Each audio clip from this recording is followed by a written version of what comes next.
जय श्री कृष्णा। राधे राधे।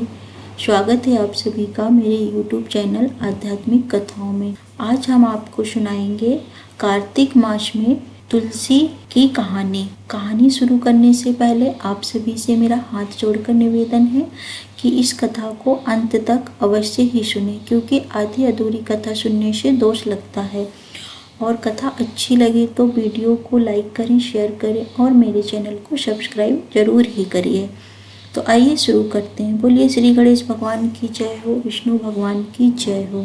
राजा पृथु नारद जी से पूछते हैं, नारद जी अब आप कहिए कि भगवान विष्णु ने जालंधर नगर में जाकर क्या किया और जालंधर की पत्नी का पतिव्रत किस तरह से भ्रष्ट हुआ। नारद जी बोले, जालंधर के नगर में जाकर विष्णु जी ने उसकी पतिव्रता स्त्री वृंदा का पतिव्रत भंग करने का विचार किया। तब उसके नगर के उद्यान में जाकर ठहर गए और रात्रि में उसको स्वप्न दिया। वह भगवान विष्णु की ही माया थी और उनकी विचित्रकार पद्धति थी। उनकी माया द्वारा जब वृंदा ने रात में वह स्वप्न देखा कि उसका पति नग्न होकर सिर पर तेल लगाकर महिष पर चढ़ा है, वह काले रंग के फूलों की माला पहने हैं, उसके चारों ओर हिंसक जीव हैं, वह सिर मुंडाए हुए अंधकार में दक्षिण दिशा की ओर जा रहा है। उसने नगर को अपने साथ समुद्र में डूबे हुए देखा। इस तरह की बहुत से स्वप्न वृंदा ने देखे। तब वह इन स्वप्नों पर विचार करने लगी। इतने में ही उसने सूर्यदेव को उदित होता देखा तो उसे सूर्य में भी एक छिद्र दिखाई दिया। सूर्य कांतिहीन था। तब उसने अनिष्ट जाना और वह भयभीत हो गई। रोती हुई छज्जे पर गई, अटारी पर गई, भूमि पर गई, लेकिन कहीं भी उसे शांति प्राप्त नहीं हुई। फिर वह अपनी दो सखियों को साथ लेकर उपवन में गई, लेकिन वहां पर भी उसे शांति नहीं मिली। फिर वह जंगल में निकल गई। वहां पर उसने सिंह के समान दो भयंकर राक्षसों को देखा, जिस कारण वह भयभीत होकर भागने लगी। उसी कारण उसके समक्ष अपने शिष्यों के सहित शांत मौनी तपस्वी आ गए। भयभीत वृंदा उनके गले में अपना हाथ डालकर उनसे रक्षा की याचना करने लगी। मुनि ने अपनी एक ही हुंकार से उन राक्षसों को वहां से भगा दिया।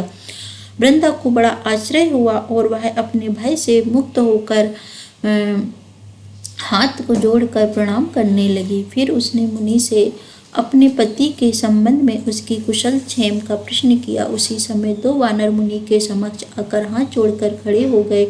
जो ही मुनि ने भ्रुकुटी का संकेत किया, त्यों ही उड़कर आकाश मार्ग से चले गए। फिर जालंधर का सिर और धड़ लेकर मुनि के आगे आए। तब अपने पति को मृत हुआ जानकर वृंदा मूर्छित होकर पृथ्वी पर गिर पड़ी। अनेक प्रकार से दारुण विलाप करने लगी। उसके बाद मुनि से कहा, हे कृपाणते, आप मेरे पति को जीवित कर दीजिए। दैत्य पत्नी ऐसा कहकर दुखी श्वास को छोड़कर मुनि के चरणों में गिर गई। तब मुनि ने कहा, यह शिवजी के द्वारा युद्ध में मारा गया है, अब जीवित नहीं हो सकता, क्योंकि जिसे भगवान से मार देते हैं वह कभी जीवित नहीं हो सकता। पर शरणागत की रक्षा करना सनातन धर्म है, इसलिए कृपा कर मैं इसे जिंदा कर देता हूँ। नारद जी कहते हैं, वह मुनि साक्षात भगवान विष्णु थे, जिन्होंने यह सब माया फैला रखी थी। वह वृंदा के पति को जीवित कर अंतर ध्यान हो गए। तब जालंधर ने उठकर वृंदा को आलिंगन किया और उसके मुख को चूमा। वृंदा भी पति को जीवित हुआ देखकर अत्यंत हर्षित मन से अब तक हुई सब बातों को स्वप्न समझने लगी। इसके बाद वृंदा सकाम को बहुत दिनों तक अपने पति के साथ विहार करती रही। एक बार सुरत एवं संभोग काल के अंत में उन्हें भगवान विष्णु को देख लिया। तब उसे ताड़ित करते हुए बोली, हे पराई स्त्री से गमन करने वाले विष्णु, तुम्हारे शील को धिक्कार है। मैंने जान लिया है कि वे मायाव तपस्वी तुम ही थे। इस तरह कहकर कुपित पतिव्रता वृंदा ने अपने तेज को प्रकट करते हुए भगवान विष्णु को श्राप दिया कि तुमने माया से दो राक्षस मुझे दिखाए थे, वही दोनों राक्षस किसी समय तुम्हारी स्त्री का हरण करेंगे।